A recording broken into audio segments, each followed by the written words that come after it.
Cube Radio.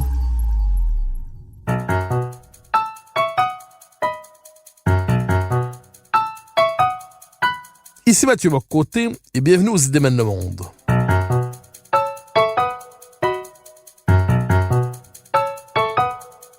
Nous chercherons à comprendre, à travers le regard des intellectuels québécois et européens, les grands débats qui façonnent notre monde.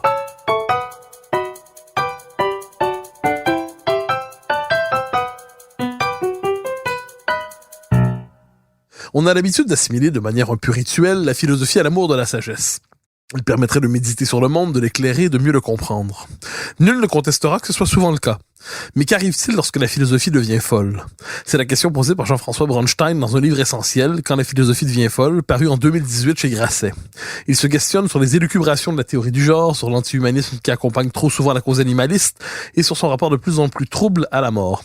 Pour comprendre cette dérive de la philosophie, j'ai le grand plaisir de le recevoir aujourd'hui. Jean-François Bronstein, bonjour. Bonjour. Alors, question première, nous reviendrons au fil de cet entretien sur les différents aspects de cette dérive philosophique, mais s'il nous fallait la caractériser globalement, s'il nous fallait le point commun des différentes dérives que vous identifiez dans votre ouvrage, quel serait ce point commun?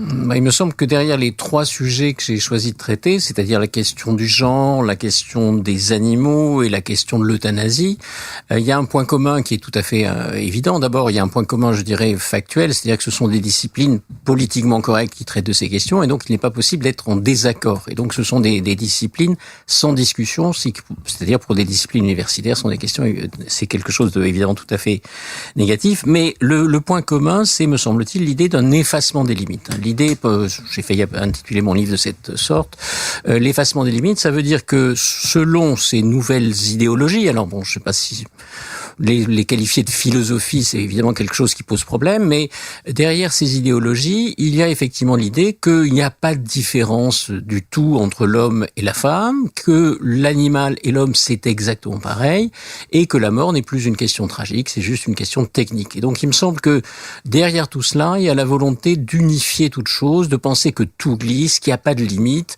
Or, il me semble que la base de la philosophie et de l'humanisme, c'est effectivement l'idée que nous vivons dans un monde de normes, dans un monde de valeurs, dans un monde de limites, ce qui ne veut pas dire qu'on ne peut pas déplacer ces limites, ce qui ne veut pas dire que l'on ne peut pas jouer avec ces limites, mais effectivement, si on efface les limites, il me semble qu'il n'y a plus d'humanité.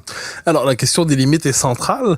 Or, si on fouille dans votre ouvrage, en le lisant, ce qu'on voit, à tout le moins ce que je crois comprendre, c'est que l'effacement des limites repose sur ce qu'on pourrait appeler une forme de constructivisme radical. C'est-à-dire, fondamentalement, toute l'existence est absolument artificielle. Aucune limite, aucune norme, aucune borne, aucun repère ne sont inscrits dans la nature des choses, disons ça ainsi, que tout est artificiel, tout est purement relève de la convention. Dès lors, si tout peut être déconstruit, tout peut être reconstruit selon les seules exigences, appelons ça de la raison idéologique. Est-ce que c'est une description correcte de l'arrière-fond intellectuel de cette dérive, de ces dérives? Oui, effectivement, pour tous ces auteurs, il n'y a dans la réalité aucune différence, il n'y a que du continu d'une certaine manière. Alors on le voit très bien sur la question du genre, qui est sans doute la plus explicite sur ce point, c'est-à-dire que pour tous ces personnages, il n'y a aucune différence entre l'homme et la femme. Là, il y a un continuum entre l'homme et la femme.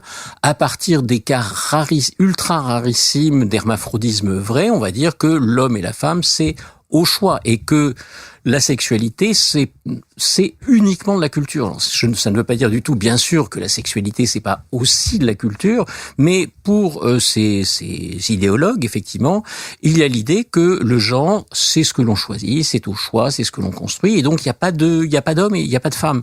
Donc on en va enseigner aux enfants des écoles, en Écosse, que your gender is your choice, votre genre, c'est ton choix, on enseigne ça aux enfants de 5 ou 6 ans, qui ne sont évidemment pas capables de comprendre cela.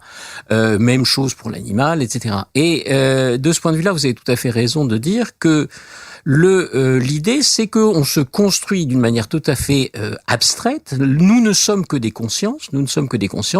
Nos corps, c'est ce que nous voulons qu'ils soient. Notre rapport avec l'animal, c'est un rapport qui est décidé par nous. Les animaux sont des humains comme les autres. Et s'agissant de la mort, c'est une question technique. Il sera facile de résoudre. Et donc, effectivement, on vit dans un monde d'ultra-constructivisme. Bon, le point de départ n'est pas absurde. C'était évident que dans la sexualité, il y a une part culturelle, il y a une part sociale. Ce serait une absurdité de le nier, mais dire qu'il n'y a que de la culture, c'est juste une aberration. Et donc, de ce point de vue-là, d'ailleurs, il est très significatif que tous ces auteurs soient hostiles aux sciences, soient hostiles à la biologie, par exemple. La biologie, pour eux, c'est une science viriliste, phallocrate, etc. Tout simplement parce que la biologie dit que dans l'espèce humaine, la reproduction est sexuée.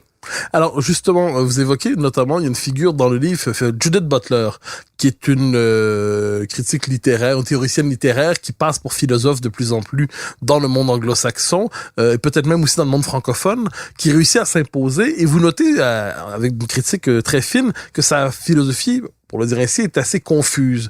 On a l'impression de se déplacer dans des concepts sous le signe du brouillard, disons ça ainsi.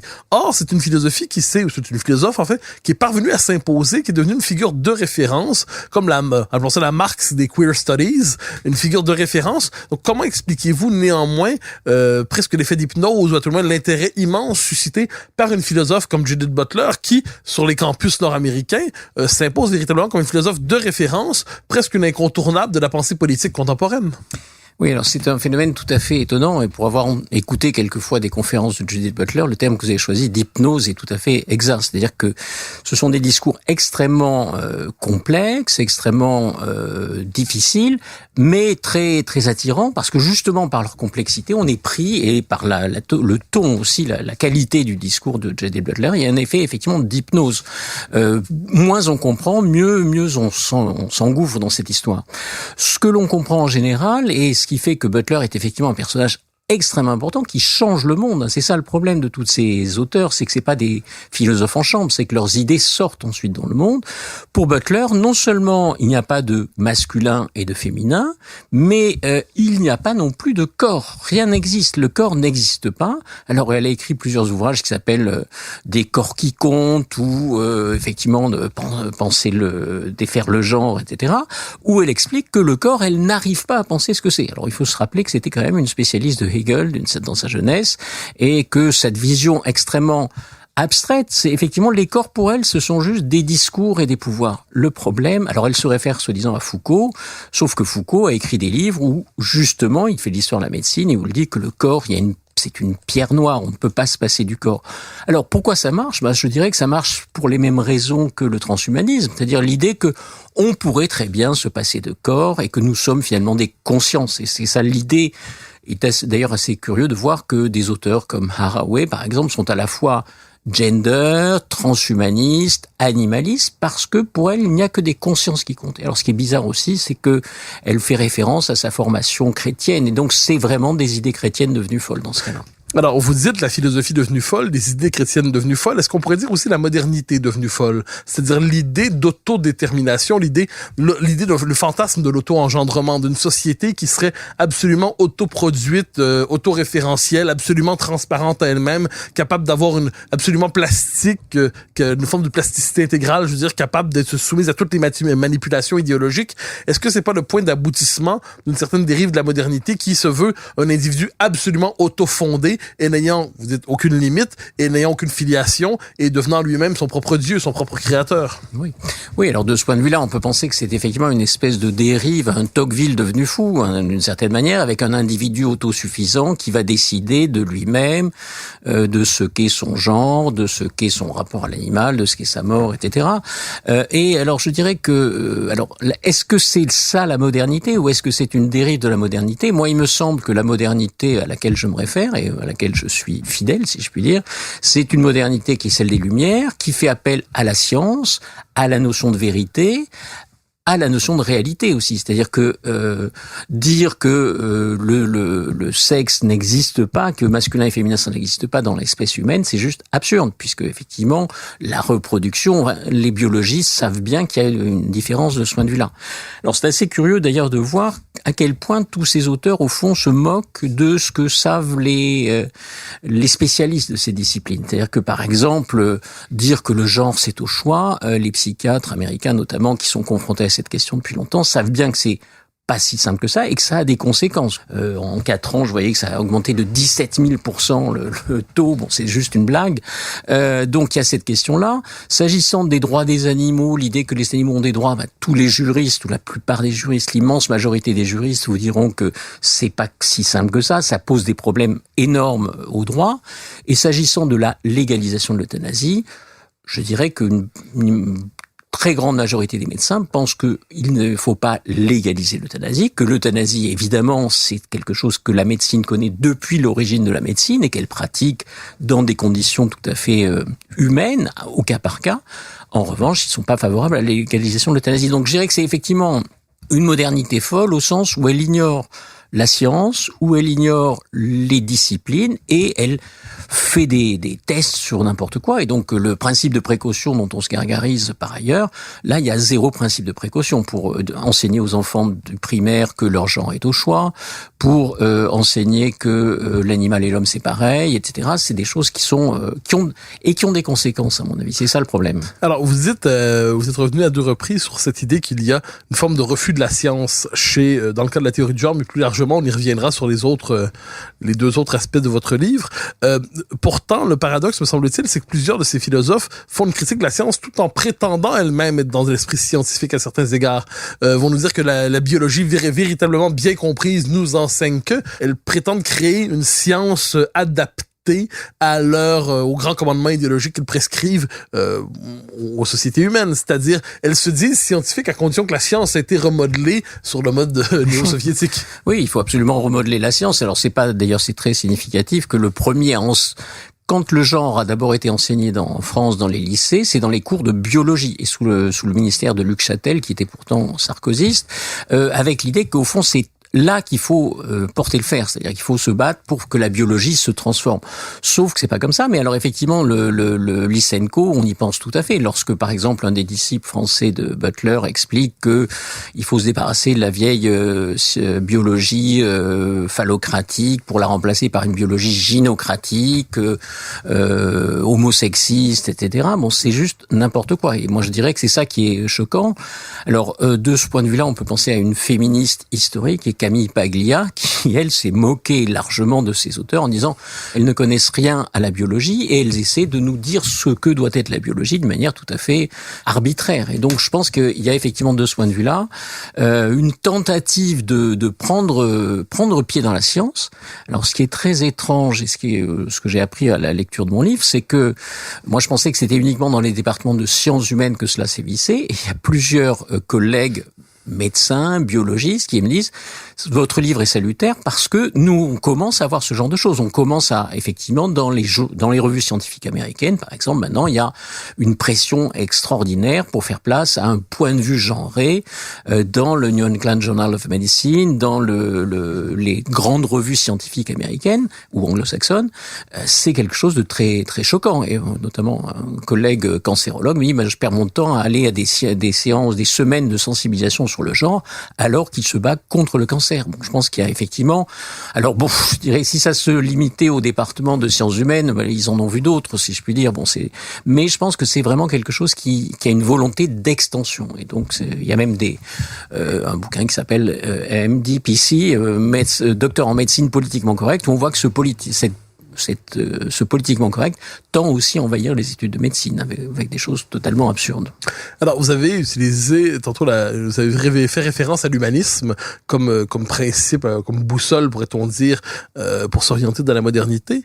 Or, dans le deuxième volet de votre livre, celui qui s'intéresse à, appelons ça, les dérives de la cause animaliste, la volonté de plus en plus nette d'abolir, à tout le moins d'abord de réduire, ensuite d'abolir la distance entre l'homme et l'animal, c'est une autre des tendances de cette philosophie devenue folle. C'est-à-dire, c'est au nom de la critique d'un monde anthropocentré, on en avait cette idée que l'homme n'est qu'une modalité possible du vivant, qui ne doit pas être le principe autour duquel s'organise le monde.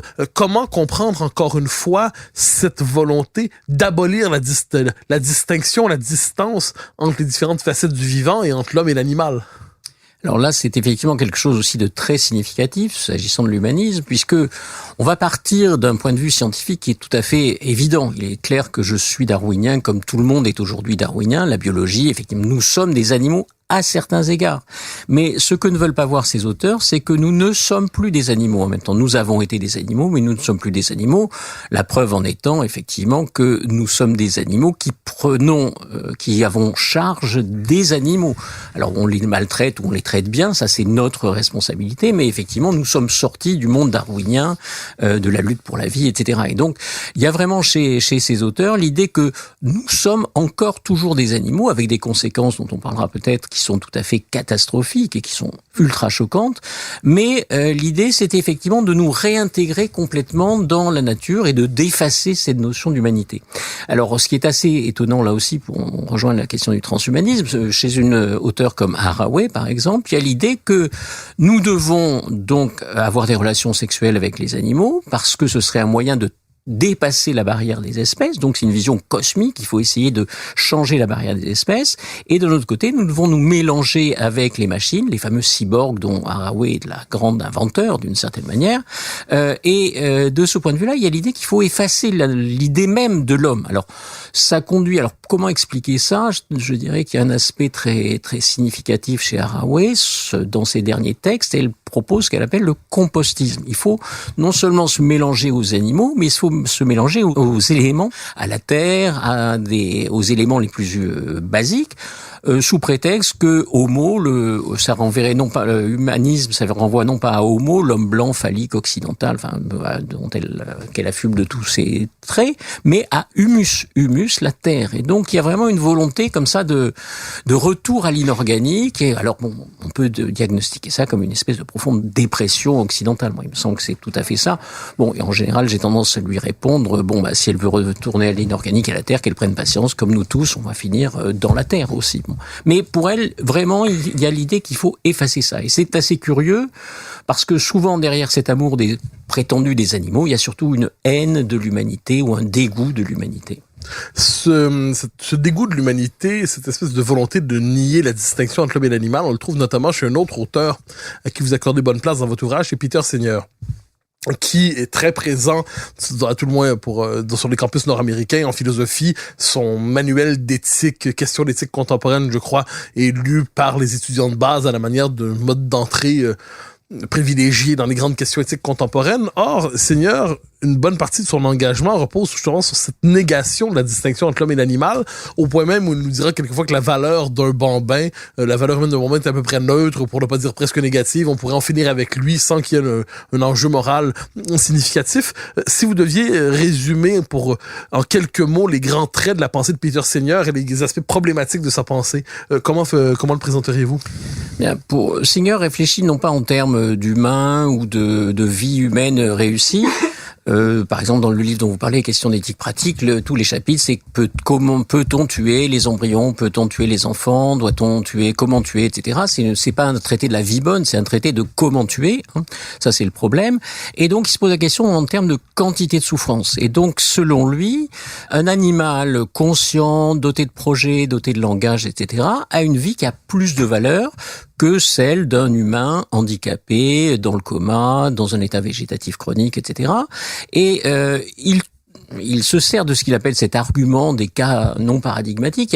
Pourquoi traite-t-on mieux des humains qui n'ont pas de conscience alors qu'on traite mal les animaux? Et donc la conséquence, malheureusement, c'est pas qu'on va mieux traiter les animaux, c'est qu'il serait sûrement pour lui plus judicieux de faire des expérimentations biologiques et médicales sur des humains en état végétatif chronique plutôt que sur des animaux en bonne santé. C'est ce qu'il dit très explicitement sur tous ces sites, etc. Mais alors, je ne veux pas abuser de la référence trop présente aux heures les plus sombres de notre temps, mais est-ce qu'il n'y a pas là-dedans une forme de tentation, à tout le moins très sombre, dans cette idée justement d'appliquer aux êtres humains, de transformer les êtres humains en cobayes pour des expériences en laboratoire au nom des exigences de la science ou ainsi de suite? Est-ce qu'il n'y a pas quelque chose qu'on a déjà rencontré au XXe siècle d'une manière ou de l'autre, bien que ça se présente cette fois sous le signe de la philosophie éthique la plus exigeante? Oui, c'est effectivement, c'est ce qui est très présent chez Singer, c'est l'idée qu'il y a des vies dignes d'être vécues et des vies indignes d'être vécues. Des vies inutiles. Voilà, des vies inutiles, des vies balasses, des vies qui ne comptent pour rien. Alors ça rappelle bien sûr les années 30, ça rappelle Hitler. clair, mais il faut se rappeler que cette distinction entre vie digne d'être vécue et vie indigne d'être vécue a été d'abord avancée en 1920 par deux collègues universitaires, un psychiatre et un juriste, Roche et Binding en Allemagne, qui font ces distinctions de ce qu'ils appellent les existences balasses, les existences vides qui ne servent à rien et auquel il faut mettre fin, et c'est un acte de générosité d'une certaine manière, et les vies qui méritent d'être vécues. Alors c'est évidemment, donc si je rappelle ces deux auteurs, c'est qu'en fait il n'y a pas que Hitler. Avant Hitler, il y a des universitaires qui, sous prétexte d'une réflexion très générale, fournissent effectivement des arguments. Et je pense que pour Singer, effectivement, la vie d'enfant handicapé ne mérite pas d'être vécue. Lorsqu'il a été élu aux États-Unis dans sa chaire à Princeton, il y a eu des manifestations de parents et d'handicapés qui ont protesté contre ça. C'est d'une extrême brutalité. Alors il y a un passage, une interview que je ne cite pas dans le livre, mais où effectivement une avocate très lourdement handicapée va voir Singer et lui dit écoutez, je peux pas me déplacer sans fauteuil, j'ai besoin d'un accompagnement de vie très lourd.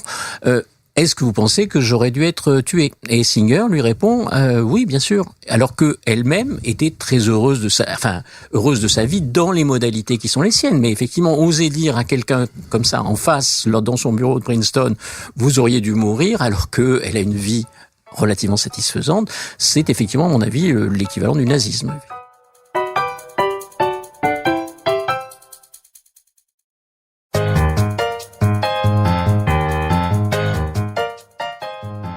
Vous évoquez autour de la cause animale certaines dérives possibles. Parmi celles-là, aujourd'hui, il y a la cause végane qui est le lieu d'un activisme très marqué. On pourrait dire aussi les attaques contre les étals de boucher. Quelquefois, on le voit en France, mais pas seulement en France. Encore une fois, cette cause est sortie des petits milieux qui la portaient, des petits lieux très idéologiquement marqués, pour s'inscrire dans la culture contemporaine, pour marquer la culture contemporaine de bien des manières. Et la question doit se poser encore une fois, comment expliquer le fait que des idées aussi radicales, pourrait-on dire, aussi en rupture avec les exigences fondamentales de la part humaniste de la modernité, comment expliquer qu'elles puissent se diffuser aussi rapidement dans la culture contemporaine, qu'elles puissent transformer les pratiques politiques, qu'elles puissent servir de nouvel horizon idéologique pour ceux qui sont en recherche d'un grand projet radical? Comment expliquer le fait que l'anti-humanisme le plus radical devienne aujourd'hui une des marques distinctives du progressisme militant? Oui, alors c'est tout à fait étonnant de voir cet engouement pour le véganisme et pour le militantisme animalitaire. Moi, je pense qu'il y a d'abord le point de départ, c'est effectivement les conditions inacceptables d'abattage dans certaines abattoirs industriels, etc. Ça, je ne le nie pas du tout. L'autre raison, à mon avis, qui fait qu'il y a une telle fascination pour l'animal, c'est justement qu'il n'y a plus d'animaux. Dans nos civilisations sont des civilisations totalement urbaines, et les seuls animaux dont parlent tous ces auteurs, c'est éventuellement leur chat ou leur chien de compagnie. Alors que jusqu'à une période récente, les hommes connaissaient la diversité des animaux et avaient des rapports très très très riches avec eux. Et qu'à leur regarder la peinture, la littérature, etc. Il suffit de lire Buffon, on se rend compte qu'effectivement il y avait une vraie connaissance de l'animal. Alors pourquoi ça prend une telle ampleur? Je dirais que il y a sans doute une raison qui est le caractère extrêmement abstrait de ce raisonnement. C'est-à-dire que pour les militants véganes, ils commencent à le dire maintenant, ils arrivent à le dire. Si on veut diminuer la quantité de souffrance animale, il ne s'agit pas qu'il y ait des abattoirs de bonne qualité, il faut qu'il y ait plus de veaux, de vaches, de poulets, etc. Toutes ces espèces doivent disparaître, et ils le disent très clairement, parce que ce sont des espèces inventées, si je puis dire, pour la consommation, donc il faut supprimer tout ça. Mais lorsqu'ils sont un petit peu plus cohérents, on leur pose la question, mais alors qu'est-ce qu'on fait des animaux dans la nature, les animaux sauvages? Est-ce qu'ils ne souffrent pas, puisque les uns mangent les autres, etc. Et donc certains vont jusqu'à dire, oui, il faut supprimer aussi les animaux sauvages, parce qu'effectivement, il y a comme dit Martha Nussbaum, que je cite, il y a des cas quand même très choquants de maltraitance animale sur les vieux dans les espèces sauvages. Oui, évidemment, on maltraite les vieux dans les espèces naturelles. Et si on va plus loin, et c'est ça qui est, à mon avis, le plus significatif de notre époque, c'est que si on veut vraiment diminuer la quantité de souffrance abstraite sur Terre, il faut aussi prendre en considération l'homme. Et donc, l'homme, effectivement, il vieillit, il meurt, il souffre, etc. Et il est plus probable qu'il meure, qu'il souffre, etc., qu'il soit totalement heureux. Et donc, il y a une philosophie qui s'appelle l'extinctionnisme, d'un philosophe sud-africain, Benatar, qui commence à avoir une grande audience, qui dit, il faut arrêter avec l'espèce humaine. Et donc, il y a vraiment une volonté nihiliste. Il faut arrêter tout ça. Et on voit le succès hallucinant maintenant de toutes les thèses de collapsologie, d'extinctionnisme. la disparition de l'espèce humaine, ce serait une bonne chose. Il faut que la Terre soit débarrassée de tout, des animaux, mais aussi des hommes, etc. Alors, c'est très important ce que vous mentionnez là, c'est-à-dire, il faut parler d'extinctionnisme. On le voit dans le discours un certain écologisme radical qui présente l'homme comme un parasite qui vient détruire fondamentalement, qu'il faudrait effacer de la planète d'une manière ou de l'autre, ou à tout le moins, qui devrait être réduit à sa part la plus minimale. Or, il y a là-dedans, vous dites la philosophie devenue folle, mais on est au-delà de la folie dans ce désir d'extinction, d'auto-éradication de l'espèce. Vous avez utilisé le terme nihilisme. Est-ce qu'on peut dire de ce point de vue que cette philosophie devenue folle, qui se croit porteuse de l'émancipation la plus radicale, on parlait de Judith Butler tantôt, cette idée d'une émancipation radicale de la matérialité, du corps, d'un être humain qui serait pure transparence, mais est-ce que cette émancipation radicale n'est pas l'autre nom, en fait, d'un nihilisme inconscient de lui-même? Absolument. Si on veut se débarrasser de tout ça, du corps, de la souffrance et autres, effectivement, il suffit de mourir. Hein. On est débarrassé de tout, d'une certaine manière. Alors, ce qui est assez curieux, c'est qu'il y a effectivement une volonté, me semble-t-il, de suicide ou d'annihilation, mais je dirais que elle est surtout occidentale. Ce qui m'a amusé, c'est que dans un de mes cours, un de mes étudiants chinois, un brillant étudiant chinois, lorsque je lui expose ces thèses, le compostisme, l'extinctionnisme, etc., il était hilar. Et donc, je lui dis, mais qu'est-ce qui se passe? Et il me dit, mais qu'est-ce que c'est que ces histoires? Jamais de notre vie, on enseignerait ça en Chine, ça n'a pas de sens pour nous. Et donc j'étais très étonné de voir que les autres étudiants prenaient ça comme une possibilité. Bon, oui, arrêtons de produire des enfants, arrêtons tout, et c'est d'ailleurs la démographie de l'Occident le prouve. Hein. Mais effectivement, je suis pas sûr que tout le monde partage ce point de vue, et je pense que de ce point de vue-là, alors ça mériterait effectivement une réflexion profonde sur la dépression occidentale. Il y a une volonté de disparaître qui est très très évidente chez tous ces auteurs. Derrière des bons sentiments, il y a l'idée qu'il faut arrêter la reproduction. Alors il y a des mouvements qui s'appellent No Kids, il faut arrêter les gamins, etc. Et c'est quelque chose de très très impressionnant. Donc, alors je n'ai pas encore d'explication tout à fait complète là-dessus, mais c'est un sujet qui m'intéresse beaucoup parce que il est invraisemblable de voir que d'une manière massive se développe ce genre de thèse. Alors le troisième aspect de votre livre, qui est tout aussi essentiel, c'est la question du rapport à la mort, à l'euthanasie dans nos sociétés. Et ça, de ce point de vue, on peut croire que c'est ce qui est le plus entré dans les mœurs. C'est-à-dire l'euthanasie comme le droit qui vient couronner, en fait le droit de mourir dans la dignité, comme on dit aujourd'hui, le droit qui vient couronner tous les droits. Donc qui vient parachever l'idée d'autonomie. L'être humain rêve de se fonder lui-même et rêve de définir lui-même les modalités de son grand départ, disons ça ainsi. N'accepte plus la part de finitude, ce qu'on aurait appelé en d'autres temps le mystère. C'est cette tentation, en fait, de définir rationnellement, de manière technique, sa propre disparition, comme si on voulait abolir la part inévitablement angoissante de la mort. Est-ce que, de ce point de vue, le passage de l'euthanasie dans le langage du droit et des droits n'est pas le signe d'une dérive aussi du langage des droits? C'est-à-dire, lorsque l'euthanasie devient un droit que l'on réclame pour soi-même, est-ce que, de ce point de vue, on peut dire que les droits eux-mêmes ne savent plus se définir autrement qu'à la manière d'une extension folle de désir, de caprice et de folie? Oui, alors c'est tout à fait étonnant ce que j'appelle l'enthousiasme pour l'euthanasie. C'est un mouvement très étrange là aussi, que ce soit une solution à des situations très compliquées. Tout le monde le sait, ça a toujours existé. Mais en revanche, aujourd'hui, c'est comme vous le dites, c'est revendiqué comme étant un droit. Alors je dirais que les choses sont un petit peu plus complexes que ça, parce que évidemment c'est un droit que réclame à grands cris les bien portants. C'est-à-dire que les sondages, tout le monde dit ah oui, 90% des gens sont pour l'euthanasie. Je cite plusieurs études qui ont été faites dans des services de cancérologie en phase terminale. 90% des gens sont hostiles à l'euthanasie. Personne ne veut mourir parce que la définition même de la vie et de la vie humaine en particulier, c'est de lutter contre la mort. Et il y a un caractère tout à fait tragique dans la mort qu'on ne peut pas effacer. Alors là aussi, ça rejoint les transhumanistes. Harari, par exemple, dit dans l'un de ses livres à immense succès, la mort est une question technique. Désormais, il faut donner ça à des techniciens et on va régler ce problème très rapidement. Non, la mort n'est pas une question technique.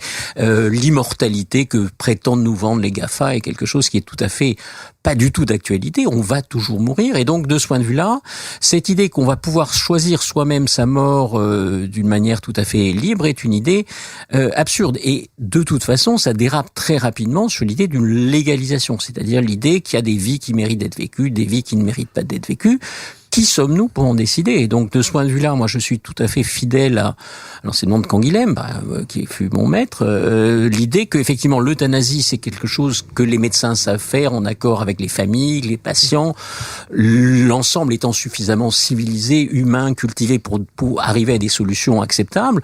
En revanche, cette idée d'une légalisation qui standardiserait l'euthanasie, on voit d'ailleurs ce que ça donne, notamment en Belgique, où la pente glissante est prise à grande vitesse, c'est quelque chose de tout à fait étonnant, cette histoire d'euthanasie. Alors, effectivement, comme vous dites, c'est l'idée qu'on va pouvoir régler même cet aspect ultime.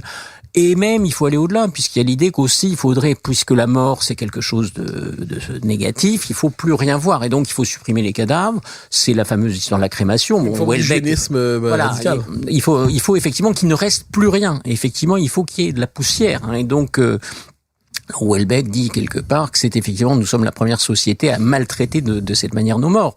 Parce que la crémation en Inde ou autre, il y a un rituel, ça répond à une ritualisation, une symbolisation. Là, effectivement, il s'agit juste de passer à la poubelle les morts encombrants. Or, les morts sont encore des humains, d'une certaine manière. Je pense qu'il y a aussi derrière le mépris du cadavre, il y a toutes sortes d'exemples. L'idée qu'on pourrait nationaliser plus ou moins les cadavres pour avoir des organes frais, c'est quelque chose qui semble, c'est quelquefois les passages que je décris, on dirait des films de Cronenberg, avec l'idée qu'on va faire des fermes de cadavres pour fournir des organes frais, etc. Ça semblait de la science-fiction et des dystopies, c'est quelque chose qui est présent ici aujourd'hui. Alors, vous avez noté le cas de la Belgique où, on reconnaît l'euthanasie, on fait le suicide assisté, et non, d'abord, on l'a vécu au Québec aussi, d'abord avec des balises très serrées. Et on nous dit, elles sont si serrées, elles sont si étroites qu'il sera très difficile d'avoir accès à ce service. Et dès que le droit est reconnu, ces balises deviennent très relatives et on cherche à les faire disparaître les unes après les autres au point d'en faire un droit, justement. La possibilité, comme s'il y avait une forme de normalisation de l'euthanasie dans nos sociétés et que ça devait être le point d'aboutissement normal de la mort aujourd'hui. La figure banalisée de la mort, c'est que chacun décidera dans les circonstances qu'il voudra, à quel moment il voudra quitter le monde, et on dit quelle vie vaut la peine d'être vécue. La question est retournée et en disant mais chacun est libre de décider si sa vie doit se poursuivre, et on demande en fait à l'État-providence de prendre en charge notre propre disparition de manière hygiénique et technique. De ce point de vue, la logique, on est dans la logique des droits, mais on est dans cette espèce de subjectivisme radicalisé, c'est-à-dire je suis le seul maître absolument de la question du sens de mon existence et je programme ma disparition lorsque la vie ne m'intéresse plus. Oui, alors déjà, il y a aussi cette idée le seul moment où on était tranquille dans ces états ultra socialisés, c'était la mort, si je puis dire. Or maintenant, il faudrait que la mort soit entièrement encadrée, qu'il y ait des lois, qu'elle soit remboursée sans doute par la sécurité sociale, etc. C'est quelque chose d'assez effrayant. Et par ailleurs, je dirais que c'est quelque chose, vraiment, moi, ce qui me frappe, c'est pour, comme beaucoup de gens, avoir fréquenté des maisons, des hôpitaux, des gens qui sont mourants, c'est pas ce que veulent les mourants. Et je dirais que souvent les médecins les plus hostiles à cette légalisation de l'euthanasie, c'est des gens comme Lucien Israël, le grand cancérologue, par exemple, qui protestaient contre cela. Parce que dans ces services, si la douleur est effacée, ce qui désormais est, semble-t-il, vraiment possible, donc personne ne veut mourir parce qu'on a toujours un espoir, parce que c'est la définition de la vie. Et puis, par ailleurs, il y a quelque chose d'extrêmement gravissime derrière, c'est-à-dire on demande aux médecins de donner la mort. Or, le métier des médecins, c'est de se battre pour la vie et de lutter contre la mort. Alors, je suis très étonné, d'ailleurs, dans les sondages, la plupart des médecins ne sont pas très favorables à la légalisation de l'euthanasie, mais tous, quasiment tous, sont hostiles à ce que ce soit eux qui s'en chargent. Leur métier, ce n'est pas de donner la mort. Alors, qu'on se suicide, qu'on ait un suicide assisté, etc., pourquoi pas ? Moi, ça peut se comprendre. En revanche, que la médecine soit mélangée avec la mort, avec en plus l'idée que il faudrait quand même limiter les frais. Donc, dans les hôpitaux, ça coûte cher, tous ces vieux. Alors, les dernières semaines coûtent cher, on pourrait abréger ça. C'est le raisonnement. Et donc, le raisonnement euthanasie, des militants libéraux de l'euthanasie, etc., rejoint le raisonnement administratif et économique. Ça coûte très cher, tous ces vieux dans les hôpitaux. Si on les tuait, on gagnerait de l'argent. Bon, c'est le raisonnement d'Attali. À partir de 65 ans, il faudrait plus soigner les gens. Bon, sauf il est beaucoup plus âgé maintenant et il est toujours en vie, donc il aurait dû mettre fin à ses jours. Donc il y a vraiment une espèce de raccord entre ce politiquement correct et un raisonnement strictement économique. Ça coûte très cher. Mais alors pourquoi l'auteur américain qui a fait quelque chose d'assez intéressant, qui a expliqué qu'au fond, la bioéthique apparaît au moment où il y a des possibilités de dialyse rénale, de transplantation cardiaque, donc des choses qui coûtent très cher. Et à ce moment-là, on s'est dit, il faut arrêter avec l'éthique médicale, parce que les médecins sont capables de dire, l'argent ne compte pas. Un médecin ne compte pas en termes d'argent. Les bioéthiciens comptent en termes économique aussi. Donc ça, c'est quelque chose qui est, me semble-t-il, très intéressant, où l'on voit effectivement que des exigences soi-disant bienveillantes rejoignent des exigences marchandes. Alors, il nous reste environ 5 minutes, un peu plus, 5-6 minutes. J'aimerais vous poser une question à propos de le contexte général dans lequel s'inscrit votre livre. On pourrait dire que la tentation de l'homme nouveau traverse la modernité. La tentation d'un homme nouveau qui serait affranchi de sa finitude, qui serait affranchi de la part mauvaise du monde, en quelque sorte. Un homme absolument transparent lui-même, un homme absolument émancipé. La question de l'homme nouveau au XXe siècle a été portée essentiellement par le projet socialiste d'une manière ou de l'autre. C'est-à-dire, on va transformer la société, les conditions de production de la société, et un nouvel homme naîtra de cela. Et ensuite, on a cru que la tentation de l'homme nouveau disparaissait. C'est-à-dire, victoire du libéralisme, fin du communisme, l'homme accepte sa finitude, et ainsi de suite. Est-ce que finalement, on ne retrouve pas à travers ces nouveaux discours, ces nouvelles idéologies, est-ce qu'on ne retrouve pas cette espèce de tentation irrépressible d'une certaine conception de la modernité, qui est celle de toujours faire naître l'homme nouveau, délivré donc de sa finitude, délivré de l'esprit de limite, un homme qui voudrait être à lui-même son propre créateur, un homme qui rêve non seulement de s'immortaliser mais de s'éterniser, et un homme qui justement, ne réussissant pas à s'éterniser, veut devenir le seul maître de sa propre fin. Et de ce point de vue, les trois discours que vous évoquez, donc le premier, la question de la théorie du genre, être décidé absolument soi-même qui on est, sans aucune détermination extérieure. Dans le deuxième cas, la tentation du néant, se plonger dans l'immensité du monde en niant la spécificité humaine. Et dans le troisième cas, être maître de sa propre fin, tout comme on voudrait être maître de ses débuts. Est-ce que tout cela, c'est pas la tentation du nouvel homme nouveau, finalement, qui hante la part sombre de la modernité et qui viendrait de nouveau nous hanter? Oui, effectivement, c'est une vieille histoire, ce projet de l'homme nouveau. D'ailleurs, le terme, c'est un terme chrétien à l'origine. Il y a l'idée qu'on devient un homme nouveau lorsqu'on est touché par la grâce.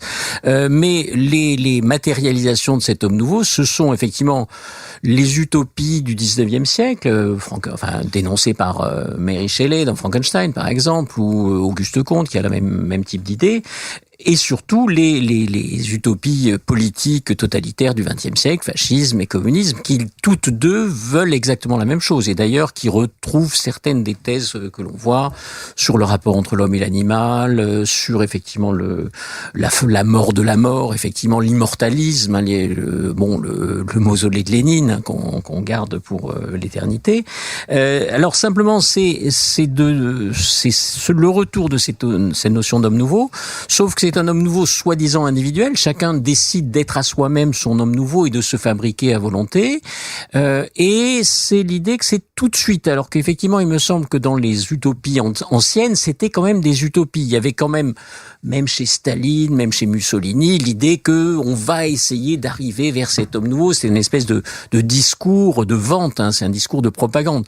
Alors qu'aujourd'hui, il y a l'idée que c'est quelque chose qui va exister. Bon, par exemple, je vous dis le rêve de l'immortalité, ça existe dans beaucoup d'utopies soviétiques. Par exemple, il y a l'idée qu'on pourrait, en se faisant transfuser du sang de jeunes gens, vivre beaucoup plus longtemps. C'est Boukharine, je crois, qui développait cette idée. Mais c'était quand même des quasi-utopies. Alors qu'aujourd'hui, les ingénieurs de Calico, la firme fondée par Google pour une vie étendue, disent non, c'est possible, mettez votre argent, investissez, bientôt on ne mourra plus. Non, donc là on est dans quelque chose à la fois de plus individuel, de plus rapide, si je puis dire, et de plus délirant. C'est encore plus délirant que ne l'était le néo-lamarckisme dont se servaient les staliniens, etc. Là, il y a vraiment l'idée qu'on peut tout effacer, que tout va glisser, etc. C'est ça le thème un peu de ces auteurs.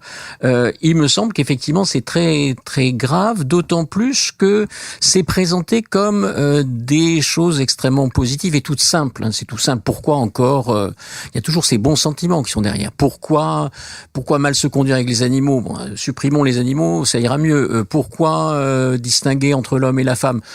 Encourageons une épidémie de changement de genre, etc. Et donc pourquoi ne pas avoir une mort douce, tuons tous les affreux, tuons tous les vieux et tous les affreux. C'est ça qui est assez étonnant, c'est qu'il y a effectivement derrière des soi-disant bons sentiments des conséquences abject. On n'a pas parlé de ce que dit Singer sur la zoophilie, sur les expérimentations, sur les humains handicapés, etc.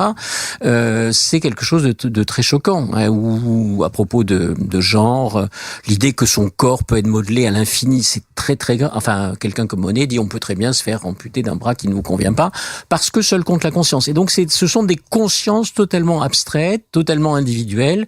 Il n'y a que ça qui compte. Les corps n'existent plus, etc. Sauf que c'est une blague, si je puis dire, puisque les corps existent, vieillissent, meurent. Jusqu'à présent, il y a rien de changé.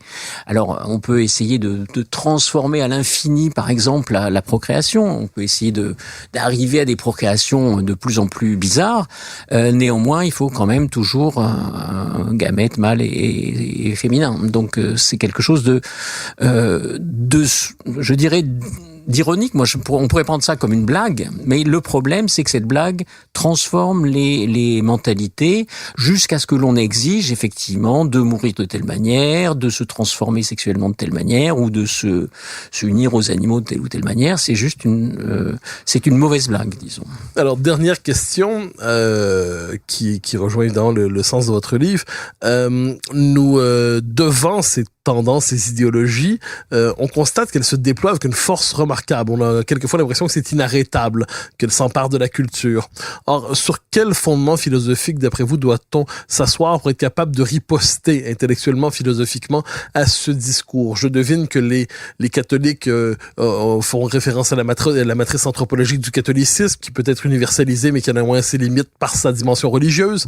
Je devine qu'on pourrait dire la même chose d'autres traditions religieuses. Mais y a-t-il un discours universel ou universaliste potentiel pour être capable de résister à cette forme d'émancipation qui n'est finalement rien d'autre qu'une tentation du néant? Oui, c'est la bonne question. C'est la question difficile, parce que comment résister à tout cela? Je dirais que d'abord, il y a quand même un niveau élémentaire, c'est-à-dire qu'il serait bon que dans les universités, dans les écoles, etc., on ait le droit de discuter. Et si on pouvait effectivement échanger des arguments, ce serait pas mal. Je dirais que c'est mal parti, puisqu'il y a une pétition qui me dénonce au passage parce que je ne suis pas dans la ligne du parti, si je puis dire. Ça, c'est le premier niveau. Alors, le niveau supérieur, c'est effectivement sur quelle base, sur quelle anthropologie se fonder. Moi, il me semble que il est possible de faire référence à une anthropologie, je dirais, des Lumières, ou des Lumières classiques, fondée sur la science, sur l'éducation, fondée sur la littérature, le goût, etc.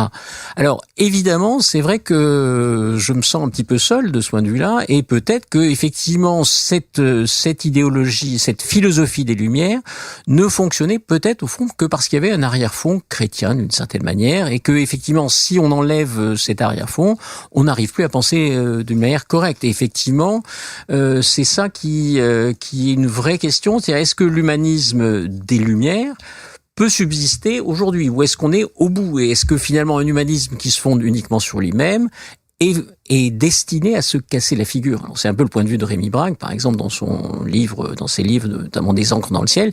Il explique que l'humanisme, ne se fondant que sur lui-même, est voué à l'effondrement. Il me semble que c'est pas tout à fait sûr, mais ça suppose évidemment qu'il y ait ce qu'il y avait dans l'humanisme originel, c'est-à-dire la référence aux humanités littéraires, à la référence au classique, la référence à la science, l'éducation. Et il me semble que ce qui rend toutes ces idéologies extrêmement aisé à pénétrer la société, c'est l'effondrement, par exemple, du système éducatif. Enfin, je parle de la France pour l'occasion. Si on ne fait plus de biologie, si on ne lit plus de littérature, si on ne connaît plus l'histoire de l'art, si on n'a jamais lu de livres ou jamais vu de films sur la mort, etc., on ne sait pas de quoi on parle. Et donc, il me semble que cet humanisme supposerait un retour aux sources, je dirais, scientifiques, littéraires, éthiques de la tradition occidentale. Alors peut-être ces sources sont-elles chrétiennes, effectivement, je ne sais pas. Jean-François Bonnechâne, je vous remercie infiniment pour votre passage aux Idées mènent le monde. Merci.